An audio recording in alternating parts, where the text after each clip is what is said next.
شاہویر دورانی زینب اب نہیں رہی۔ ایک لمحے کو دنیا خاموش ہو گئی، وقت جیسے سانس لینا بھول گیا۔ شاہویر کی آنکھیں بے یقینی سے پھیل گئی۔ نہیں، بامشکل ایک لفظ اس کے لبوں سے نکلا۔ اس نے جیسے خود کو سنبھالنے کی کوشش کی، مگر جسم نے ساتھ دینے سے انکار کر دیا۔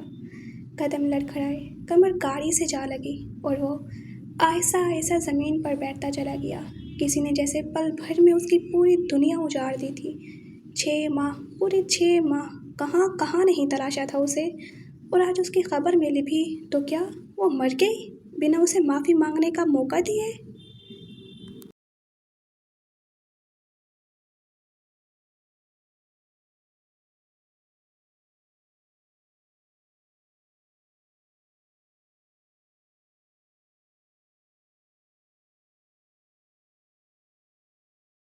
بسم اللہ الرحمن الرحیم۔ السلام علیکم ایوری ون، کیسے آپ سب؟ آج ہم پڑھنے والے ہیں وہ ستم گرسا ایپیسوڈ 6 از قلم نادیہ شاہ۔ نشا ناشتہ بنا کر فارغ ہوئی تو زینب کو بلانے کے لیے کمرے میں آئی۔ دروازے کے اندر قدم رکھتے ہی جو منظر اس کی آنکھوں نے دیکھا وہ ٹھہر سی گئی۔ پنک اور وائٹ کنٹراسٹ کے سمپل کاٹن کے سوٹ میں ملبوس، بنا میک اپ، بنا کسی سجاوٹ کے وہ بلا کی حسین لگ رہی تھی۔ یوں محسوس ہو رہا تھا جیسے وہ اس سوٹ میں نہیں، سوٹ اس کے جسم پر آ کر خوبصورت ہو گیا ہو۔ زینب نے اسے اپنی طرف مبہوت نظروں سے دیکھتا پایا تو تذبذب کا شکار ہوئی۔ نشا کی آنکھوں میں ستائش ابھری۔ ماشاء اللہ، بہت خوبصورت لگ رہی ہو، وہ مسکراتے ہوئے بولی۔ زینب نے کوئی تاثر نہیں دیا۔ میں نے ناشتہ بنا دیا ہے، تم آ جاؤ، وہ پھر بولی اور جانے کے لیے مڑی اور تیزی سے کمرے سے باہر نکل گئی۔ زینب کچھ دیر پرسوچ تاثرات کے ساتھ وہیں کھڑی رہی، پھر وہ بھی باہر آ گئی۔ نشا لاؤنج میں صوفے پر بیٹھی ناشتے کی پلیٹ کے ساتھ انصاف کر رہی تھی۔ اسے دیکھتے ہی وہ فوراً بولی، جلدی آؤ، ٹھنڈا ہو جائے گا ناشتہ، اور چھوٹے ماسٹر کو بھی بھوک لگی ہوگی۔ اس نے نوٹس کیا زینب کچھ کنفیوز سی محسوس ہو رہی تھی۔ وہ ہاتھوں کی انگلیوں کو مروڑتے ہوئے اس کے پاس آ کر بیٹھ گئی۔ سامنے کانچ کی ایک چھوٹی سی ٹیبل تھی جس پر پلیٹ میں اس کا ناشتہ رکھا تھا۔ نشا نے پلیٹ اس کے سامنے کی۔ زینب نے کچھ توقف کے بعد کھانا کھا لیا، مگر صرف تھوڑا سا۔ تم کچھ پریشان لگ رہی ہو، نشا اسے کب سے نوٹس کر رہی تھی، آخر پوچھ گئی۔ زینب نے اس کے سوال پر اس کا چہرہ دیکھا اور پھر کچھ عاجزی کے ساتھ بولنا شروع ہوئی۔ آپ نے میری جتنی مدد کی اس کے لیے میں آپ کی بہت مشکور ہوں اور رہوں گی، لیکن اب میں آپ پر زیادہ بوجھ نہیں بننا چاہتی۔ نشا چپ چاپ اسے سنتی رہی، جیسے جانتی ہو کہ وہ یہ سب کہنے والی ہے۔ میز پر رکھا چائے کا کپ اٹھایا اور لبوں سے لگا لیا۔ تو پھر کیا پلان ہے؟ اس نے چائے کا سپ لیتے ہوئے سرسری سے انداز میں پوچھا۔ اب یہاں سے جانا چاہتی ہوں۔ کہاں جاؤ گی؟ فوراً سوال کیا گیا۔ زینب نے اس کا سنجیدہ ہوتا چہرہ دیکھا، پھر بولی، کہیں بھی، راستے جہاں لے جائیں گے۔ اگر اپنی زندگی راستوں کے سہارے چھوڑ دو گی تو یہ تمہیں ایک اور شاہویر تک لے جائیں گے۔ اس نے چائے ختم کرتے کپ میز پر رکھا اور زینب کے چہرے کی طرف دیکھا۔ خود کو راستوں کے حوالے مت کرو، اپنے راستے خود چنو، منزل خود چل کر تمہارے پاس آئے گی۔ زینب نے خاموش نگاہوں کے ساتھ اسے دیکھا۔ تمہیں اختیار حاصل ہے کہ تم اپنی زندگی کو اپنی مرضی کے سانچے میں ڈھالو، لیکن ایک دوست سمجھ کر تمہیں یہی کہوں گی، حالات کو اپنا پابند کرو زینب۔ تم اب اکیلے نہیں رہی، تمہارے ساتھ ایک اور زندگی جڑ چکی ہے۔ یوں بے سہارا ہو کر تم کہاں جاؤ گے؟ خود کا نہ صحیح تو اس کا سوچو، اور جب تک تم اپنا کوئی انتظام نہیں کر لیتی یہیں رہ سکتی ہو۔ وہ اسے دوستانہ انداز میں کہہ کر ناشتے کے برتن سمیٹنے لگی۔ وہ برتن ہاتھوں میں اٹھائے کچن میں آ گئی اور 2 منٹ میں واپس آ گئی۔ زینب تفکر کے ساتھ خاموش بیٹھی ہوئی تھی۔ لڑکی، کیا سوچ رہی ہو؟ میں آپ کے ساتھ ایسے کیسے رہ سکتی ہوں؟ اس کا انداز سمجھ کر نشا کی بھویں سکڑ گئی۔ اور کیسے رہو گی تم، بتاؤ ذرا؟ وہ تیکھے انداز میں اس کے سر پر کھڑی ہو کر بولی، مطلب کہ ہماری کوئی جان پہچان؟ اوہ، تو یہ مسئلہ ہے۔ جان پہچان بنانے میں وقت ہی کتنا لگتا ہے؟ اس کی بات کو درمیان سے کاٹتی وہ کافی ملنسار انداز میں بولی تھی، نام بتا چکی ہوں اپنا، ماضی بھی بتا چکی ہوں، تو اور کیا جان پہچان باقی ہے؟ اگر رشتے کی بات کر رہی ہو تو سب سے بڑا رشتہ انسانیت کا ہوتا ہے۔ اگر پھر بھی تمہیں مسئلہ ہے تو رشتہ بنانے میں وقت نہیں لگتا۔ اس نے کہتے ہی اپنا دایاں ہاتھ اس کی طرف بڑھایا اور مسکراتی آنکھوں کے ساتھ اسے دیکھتی ہوئی بولی، فرینڈس؟ وہ سوالیہ نگاہوں سے اسے دیکھتی بول رہی تھی، جبکہ زینب کو سمجھ نہیں آ رہا تھا کیا جواب دے۔ کم آن یار، اب اتنا تو ٹرسٹ کرو مجھ پر، بہت اچھی دوست بنوں گی۔ زینب نے مسکرا کر ہاتھ اس کی منتظر ہتھیلی کے ساتھ جوڑ دیا۔ نشا کھلکھلائی، سو اب ہم فرینڈز ہیں اور تم جب تک چاہو یہاں بنا کسی جھجک کے رہ سکتی ہو۔ وہ خاموش رہی، جبکہ اس کا دل مطمئن نہیں ہو پا رہا تھا۔ وہ ایک خود اعتماد لڑکی تھی، یوں کسی پر بوجھ بننا اسے اندر ہی اندر شرمندہ اور بے سکون کر رہا تھا۔ لیکن جو بھی تھا، یہ حقیقت بھی جھٹلائی نہیں جا سکتی تھی کہ وہ اکیلی نہیں تھی، اس کے ساتھ ایک معصوم کی زندگی جڑی تھی۔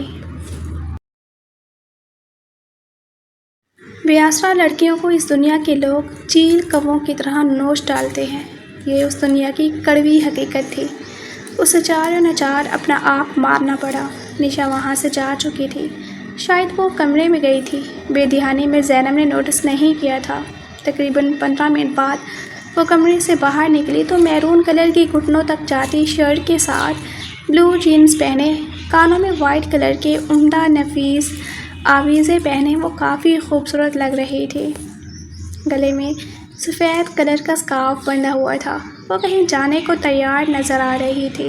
دائیں ہاتھ میں شولڈر بیگ تھامے وہ کچھ ٹٹول رہی تھی۔ میں آفس جا رہی ہوں زینب، جلدی آ جاؤں گی، لیکن تم اپنا دھیان رکھنا، اور کھانے کو کچھ بھی چاہیے تو سامنے کچن ہے۔ وہ مصروف انداز میں بولتی ہوئی پرس میں سے چابی نکال کر دروازے کی طرف بڑھنے لگی۔ جاتے جاتے وہ اچانک مڑی اور زینب کو دیکھا، جو شاید نشا کی پیٹھ کو کب سے تک رہی تھی، اور ہاں، اسے اپنا ہی گھر سمجھنا۔ زینب اس کے انداز پر مسکرا کر سر اثبات میں ہلا گئی۔ وہ بھی جواباً مسکراتی ہوئی دروازہ کھول کر باہر نکل گئی۔ دروازہ بند کرتے شاید اس نے باہر سے لاک کیا تھا، شاید یہ اوپری منزل فلیٹ تھا۔ زینب کافی لمحے اس کی سیڑھیاں اترنے کی ٹک ٹک کی آواز سنتی رہی۔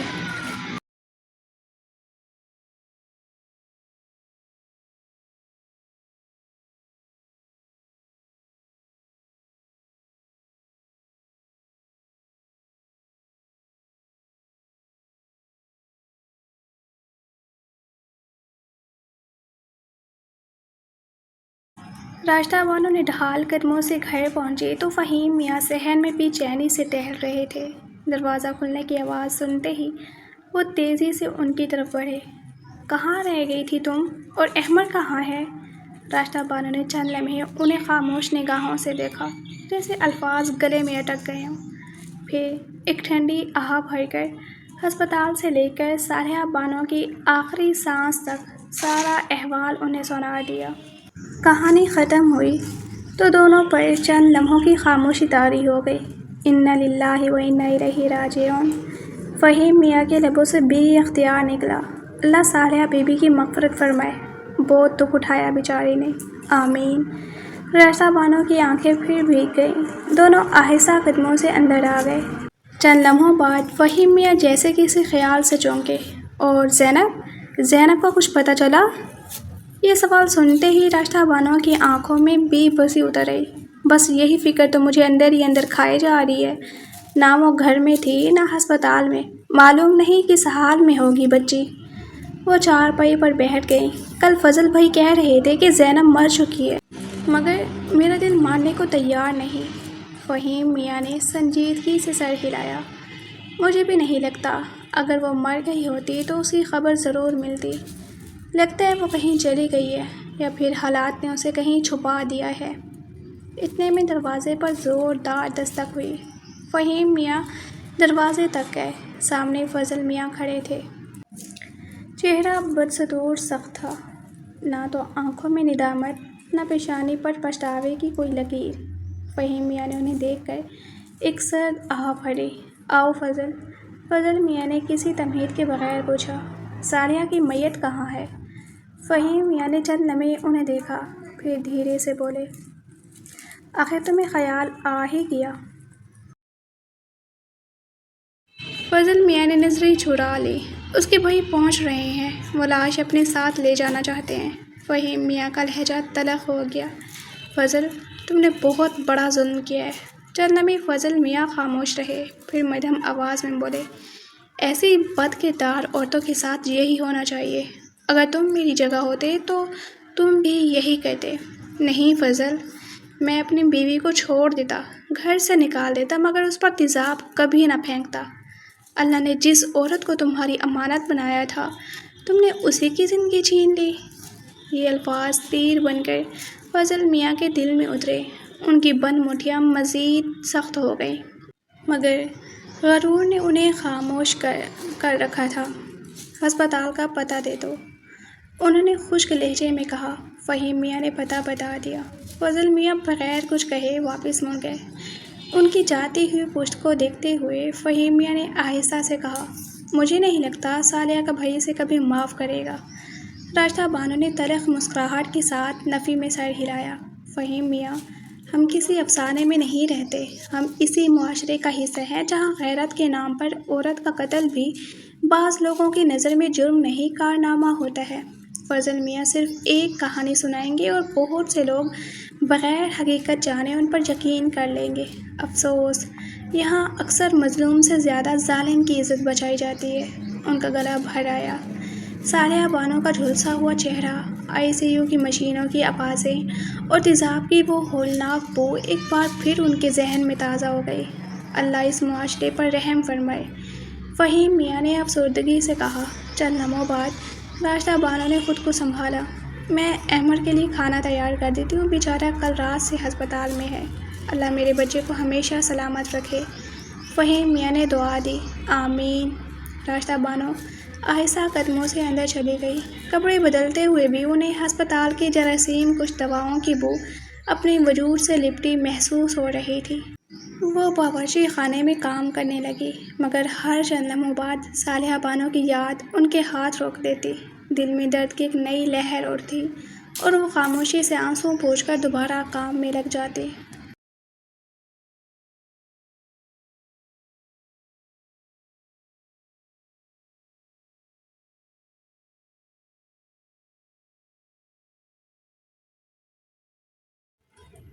شام کا ملکجہ اندھیرا آہستہ آہستہ شہر پر اتر رہا تھا۔ آسمان نیلی چادر اتار کر سیاہی کا لباس اوڑھنے لگا تھا۔ ٹھنڈی ہوائیں گلیوں میں سرگوشیاں کرتی پھر رہی تھیں۔ درختوں پر بیٹھے پرندے اپنے گھونسلوں میں دبک چکے تھے۔ عید الاضحیٰ کا پہلا دن اختتام کی طرف بڑھ رہا تھا۔ گلیوں میں جگہ جگہ قربانی کے جانوروں کا خون سرخ تہہ کی صورت زمین پر جمع ہوا تھا۔ کہیں اوچھڑیاں اور کھالیں پڑی تھیں تو کہیں دیگوں میں ابلتے گوشت کی خوشبو فضا میں گھل کر بھوک کو جگا رہی تھی۔ انہیں گلیوں میں 15 سالہ احمد اپنی موٹر سائیکل آہستہ آہستہ چلاتا گھر کی طرف لوٹ رہا تھا۔ سفید کاٹن کے سوٹ پر جگہ جگہ خون کے دھبے گواہی دے رہے تھے کہ وہ سارا دن قربانی کے کاموں میں مصروف رہا تھا۔ جسم تھکن سے ٹوٹ رہا تھا، کندھے بوجھل تھے اور ہاتھوں میں ہلکی سی کپکپاہٹ اتر آئی تھی۔ گھر سے چند قدم پہلے اس کی نظر دروازے کی چوکھٹ پر سمٹی ایک ننھی سی بچی پر پڑی۔ 5 سالہ زینب گھٹنوں کو باہوں میں لیے خاموش سسک رہی تھی۔ احمد نے فوراً موٹر سائیکل ایک طرف کھڑی کی اور اس کے قریب آ بیٹھا۔ ارے میری گڑیا، یہاں کیوں بیٹھی رو رہی ہو؟ اس کا لہجہ بے اختیار نرم ہو گیا۔ زینب نے آہستہ سے سر اٹھایا۔ چودھویں کے چاند جیسے گول چہرے پر آنسو موتیوں کی طرح بکھرے ہوئے تھے۔ احمد کے ماتھے پر فکر کی شکن ابھری۔ کسی نے ڈانٹا ہے؟ نانی زینب نے نفی میں سر ہلایا۔ مارا ہے؟ پھر نفی۔ پھر آخر کیا ہوا؟ اس بار زینب نے ہچکی لی۔ مجھے یاد آ رہی ہے۔ کس کی؟ احمد نے حیرت سے پوچھا۔ زینب نے منہ پھلا لیا۔ آپ کو کیوں بتاؤں؟ احمد ہنس دیا اور وہیں آلتی پالتی مار کر اس کے برابر بیٹھ گیا۔ بات تو ٹھیک ہے، کوئی وجہ ہونی چاہیے نا بتانے کی۔ چند لمحے خاموش رہ کر اس نے مسکرا کر کہا، بس مجھے تمہاری فکر ہو گئی تھی۔ اس کی بات پر ننھی زینب کی پلکیں جھک گئیں۔ اگر میرا بھی کوئی بھائی ہوتا نا تو وہ بھی مجھے ایسے ہی پوچھتا۔ احمد خاموشی سے سنتا رہا۔ آج سب کو بھائیوں نے عید دی ہے، مجھے صرف امی نے دی۔ اس کی آواز بھرا گئی۔ میرا بھی کوئی بھائی ہوتا۔ احمد کے دل میں جیسے کسی نے ہاتھ رکھ دیا۔ وہ خود بھی تو اکلوتا تھا، اس کی بھی کوئی بہن نہیں تھی۔ اس نے آہستہ سے جیب میں ہاتھ ڈالا، چند نوٹ نکالے، پھر فوراً واپس رکھ دیے۔ وہ جانتا تھا زینب خوددار تھی، یوں ہی پیسے دے دیتا تو شاید کبھی نہ لیتی۔ تبھی اس نے جان بوجھ کر افسوس بھرے لہجے میں کہا، اب یہ عیدی میں کس کو دوں؟ میری تو کوئی بہن ہی نہیں۔ زینب نے چونک کر اس کی طرف دیکھا۔ احمد نے شرارت سے بھویں اچکائی۔ ایک کام کریں کیا؟ زینب متجسس ہوئی۔ تمہارا کوئی بھائی نہیں، میری کوئی بہن نہیں۔ وہ مسکرایا۔ تو آج سے ہم دونوں بہن بھائی۔ چند لمحے زینب سوچتی رہی، پھر اچانک اس کے آنسوؤں کی جگہ ایک ننھی سی مسکراہٹ نے لے لی۔ سچ؟ بالکل سچ۔ وہ مسکراتے ہوئے بولا۔ پھر ٹھیک ہے احمد بھائی۔ وہ خوشی سے اچھلی۔ یہ سنتے ہی احمد کے چہرے پر بھی بے اختیار مسکراہٹ بکھر گئی۔ اس نے محبت سے اس کے سر پر ہاتھ پھیرا، جیب سے عیدی نکال کر اس کی ہتھیلی پر رکھ دی۔ اب خوش؟ زینب نے دونوں ہاتھوں سے عیدی سینے سے لگا لی اور معصوم سی ہنسی ہنس دی۔ بہت خوش۔ اور پھر وہ ننھے ننھے قدموں سے دوڑتی ہوئی اپنے گھر کے اندر چلی گئی۔ ماضی کا منظر ایک جھٹکے سے بکھر گیا۔ احمد نے پلکیں جھپکی تو وہ پھر اسی سرد ہسپتال کی انتظار گاہ میں بیٹھا تھا۔ وہ 5 سالہ معصوم زینب اب کہیں نہیں تھی۔ وقت نے اسے دکھوں کے ایسے سمندر میں دھکیل دیا تھا جہاں کنارے کا نام و نشان نہ تھا۔ احمد کی پلکوں کے کنارے بھیگ گئے۔ وہ صرف پڑوسی نہیں تھا، وہ واقعی اسے اپنی بہن ماننے لگا تھا۔ اسی لیے آج صالحہ بانو کی موت اس کے دل میں ایک ماں کے بچھڑنے کا درد چھوڑ گئی تھی، اور زینب کی گمشدگی ایک بہن کے کھو جانے کا۔ اس نے جلدی سے آنکھیں صاف کی، گہرا سانس لیا اور آہستہ آہستہ مردہ خانے کی طرف چل پڑا۔ کل تک جو زینب کے سر پر سایہ تھی، آج وہ صرف ایک لاش بن چکی تھی۔ زندگی واقعی کتنی بے رحم ہوتی ہے نا۔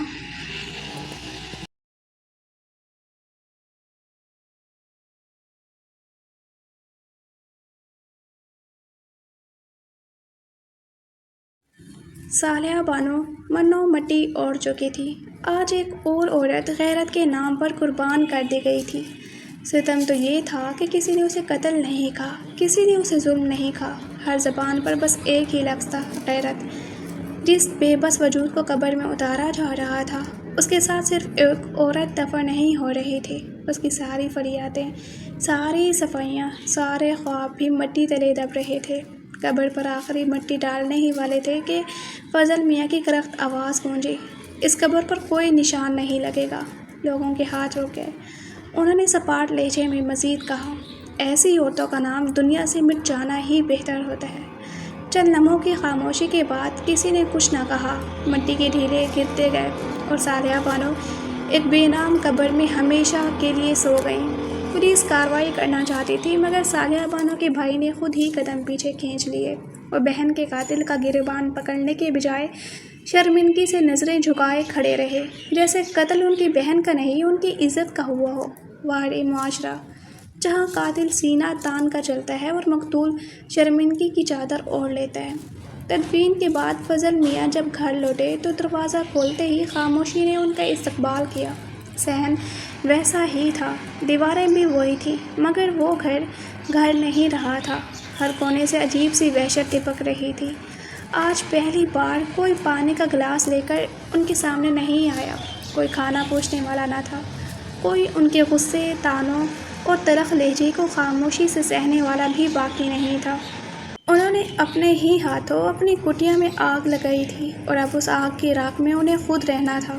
چند لمحے وہ خالی کمروں کو بے تاثر نگاہوں سے دیکھتے رہے۔ نہ چہرے پر ندامت تھی، نہ آنکھوں میں پشیمانی، بس نام نہاد غیرت کا اندھا غرور اب بھی ان کے وجود پر سوار تھا۔ اچانک وہ پلٹے، کمرے میں گئے اور چند ضروری کپڑے اور سامان ایک تھیلے میں رکھا، دروازے کو آخری بار دیکھا اور بستی چھوڑنے کا فیصلہ کر لیا۔ ان کے قدم تو اس گھر سے نکل گئے، مگر اس گھر کی دیواروں میں صالحہ بانو کی آخری چیخیں، ان کی ٹوٹتی سانسیں، زینب کی سسکیاں، اس کی بے حرمتی اور اس گھر پر گزرنے والی ہر قیامت ہمیشہ کے لیے قید ہو کر رہ گئی۔ کچھ گھر وقت کے ساتھ خالی نہیں ہوتے، وہ اپنے مکینوں کے گناہوں کی گواہی دیتے رہتے ہیں۔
اسے دورانی انڈسٹریز میں کام کرتے تقریباً 2 ماہ ہونے کے تھے۔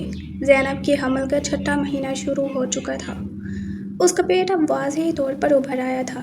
دلاور دورانی نے اس کی حالت کو مد نظر رکھتے ہوئے اس کے اوقات کار باقی ملازمین کی نسبت کم کر دیے تھے۔ وہ اب پہلے جیسی خوش تو نہ تھی، مگر اس کی بے چینی میں خاصی کمی آ چکی تھی۔ وقت خاموشی سے اس کے زخموں پر مرہم رکھ رہا تھا۔ ادھر دوسری طرف فضل میاں کے گھر کے دروازے پر لگا بڑا سا تالا اب گرد اور مٹی کی موٹی تہوں میں چھپنے لگا۔ بند کھڑکیاں، سنسان صحن اور ویران در و دیوار خاموش زبان میں اس اجڑے آشیانے کی داستان سنا رہے تھے۔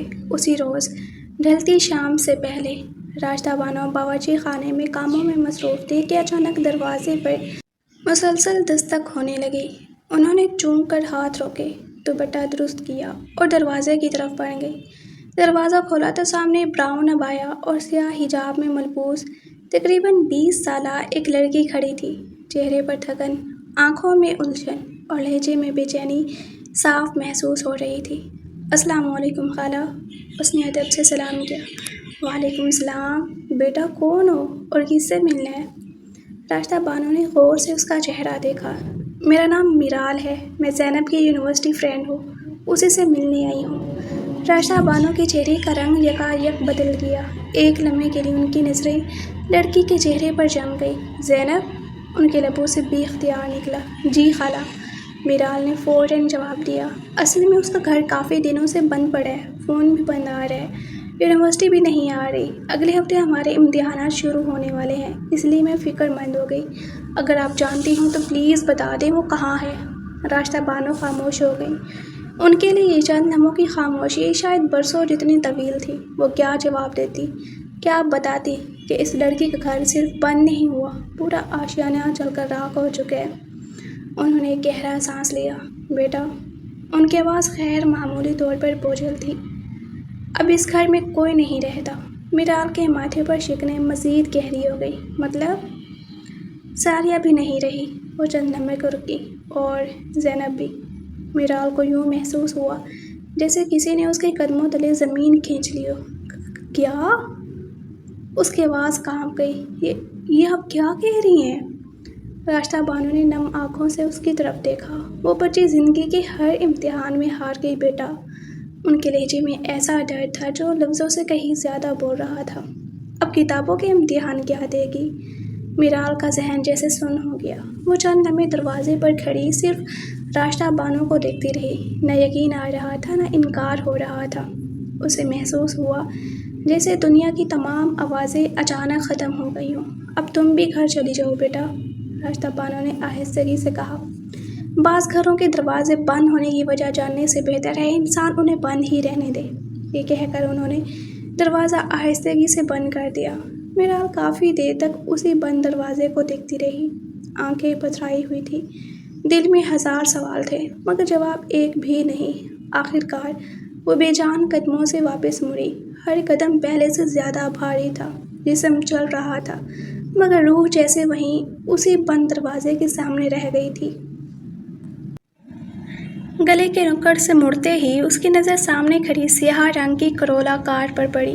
گاڑی کی بونٹ سے ریک لگائے ایک لمبا چوڑا شخص سفید شرٹ اور سیاہ پینٹ میں ملبوس مسلسل اسی گلی کی طرف دیکھ رہا تھا۔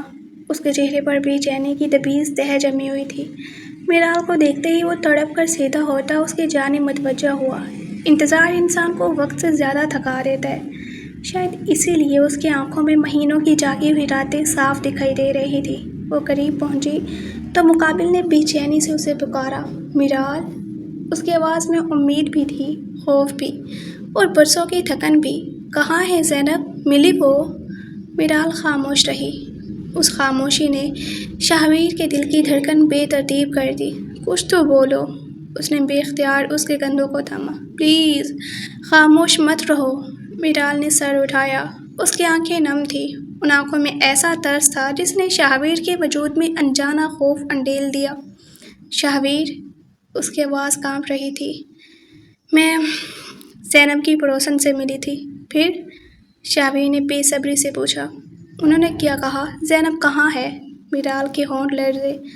اس نے بامشکل ایک ٹھنڈی سانس لی، پھر آہستہ سے سر نفی میں ہلا دیا۔ زینب، اس کی آواز روند گئی۔ زینب اب نہیں رہی۔ ایک لمحے کو دنیا خاموش ہو گئی، ہوا رک گئی، وقت جیسے سانس لینا بھول گیا۔ شہابیر کی آنکھیں بے یقینی سے پھیل گئی۔ نہیں۔ بامشکل ایک لفظ اس کے لبوں سے نکلا۔ اس نے جیسے خود کو سنبھالنے کی کوشش کی، مگر جسم نے ساتھ دینے سے انکار کر دیا۔ قدم لڑکھڑائے، کمر گاڑی سے جا لگی اور وہ آہستہ آہستہ زمین پر بیٹھتا چلا گیا۔ دونوں ہاتھ سر پر رکھے وہ خالی نظروں سے سامنے دیکھتا رہا۔ چہرے پر نہ تو آنسو تھے نہ لبوں پر چیخ، صرف ایک سناٹا، ایسا سناٹا جیسے کسی نے اس کے اندر کی پوری دنیا ایک ہی لمحے میں اجاڑ دی ہو۔ آنکھوں کے سامنے اچانک دھند سی چھا گئی۔ 6 ماہ، پورے 6 ماہ، کہاں کہاں نہیں تلاشا تھا اسے۔ وہ ایک ہی امید پر زندہ تھا کہ کسی دن کسی موڑ پر کسی بھیڑ میں شاید زینب مل جائے گی۔ وہ ہر اس جگہ گیا جہاں اس کے ہونے کا معمولی سا بھی امکان تھا، اور آج اس کی خبر ملی بھی تو کیا وہ مر گئی، بنا اسے معافی مانگنے کا موقع دیے؟ سکون پانے کی آخری امید بھی اسے چھین لی گئی تھی۔ اس کی بے جان نظریں سامنے بند پڑی اس گھر پر جمی تھی۔ شہابیر درانی آج پہلی بار ہارا تھا، اور ایسا ہارا کہ اس کے پاس دوبارہ اٹھ کھڑا ہونے کی کوئی وجہ باقی نہیں رہی۔ میرا خاموش کھڑی افسوس سے اسے دیکھتی رہی۔ کچھ دکھ ایسے ہوتے ہیں جن کے سامنے تسلی کے سارے لفظ بے معنی ہو جاتے ہیں، اور شاید یہ انہی لمحوں میں سے ایک تھا۔ مگر شہابیر درانی کی کہانی یہیں ختم نہیں ہوتی۔ اصل داستان تو اب شروع ہونے والی تھی، وہ داستان جس کی بنیاد 6 ماہ پہلے رکھی گئی تھی، وہ داستان جسے دنیا مکافات عمل کے نام سے جانتی ہے۔ تو کیا خیال ہے، چلیں پیچھے 6 ماہ، جہاں سے شروع ہوتا ہے دی گریٹ شہابیر درانی کے مکافات عمل کا اصل قصہ جاری ہے۔ خیر یار، اگر ہم آپ کے لیے اتنی محنت کر رہے ہیں تو آپ کا بھی تو حق بنتا ہے نا کہ سبسکرائب کر کے، ویڈیو کو لائک کر کے اور ایک پیارا سا کمنٹ کر کے ہماری حوصلہ افزائی کریں، ہے کہ نہیں؟ تو چلو شاباش، جلدی سے سبسکرائب کر لیں، سوری لائک اور کمنٹ بھی کرنا ہے، اوکے؟ نیکسٹ ایپی 1001 سبسکرائبرز پر ہی آئے گی۔ جتنی جلدی ٹارگٹ پورا، اتنی جلدی لانگ ایپی۔ فی امان اللہ، من جانب پیاری سی رائٹر۔ اللہ حافظ، ہیو اے گڈ ٹائم۔